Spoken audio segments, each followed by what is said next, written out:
মাদকেও ভেজাল, 1 টাকার ট্যাবলেট 250 টাকায় ইয়াবা বলে বিক্রি। সানি এটা কি? ইয়াবা। ইয়াবা এটা বেতার ট্যাবলেট।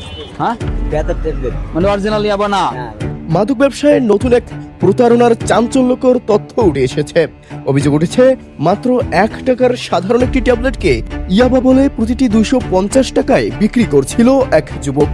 জানা যায় খুবই কম দামে কেনা সাধারণ ট্যাবলেটকে ইয়াবার মতো দেখিয়ে মাদক সেবীদের কাছে বিক্রি করা হতো। ক্রেতারা সেটিকে আসল ইয়াবা ভেবেই মোটা অঙ্কের টাকা পরিশোধ করতেন। এভাবে দীর্ঘদিন ধরে প্রতারণার মাধ্যমে হাতিয়ে নেওয়া হচ্ছিল বিপুল পরিমাণ অর্থ। পরে আইন শৃঙ্খলা বাহিনীর অভিযানে বিষয়টি সামনে আসে।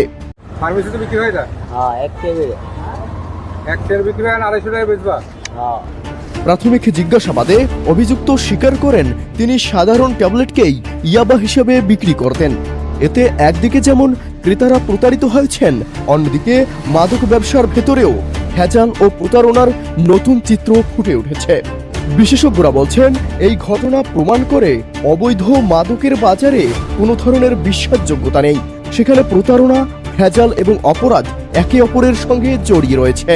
তাই মাদকের ভয়াবহতা সম্পর্কে সচেতন হওয়ার পাশাপাশি এ ধরনের অপরাধ দমনে আইন শৃঙ্খলা বাহিনীর তৎপরতা আরও জোরদার করার আহ্বান জানিয়েছেন সংশ্লিষ্টরা। Desk report, Mubashshirul Hasan, news FM.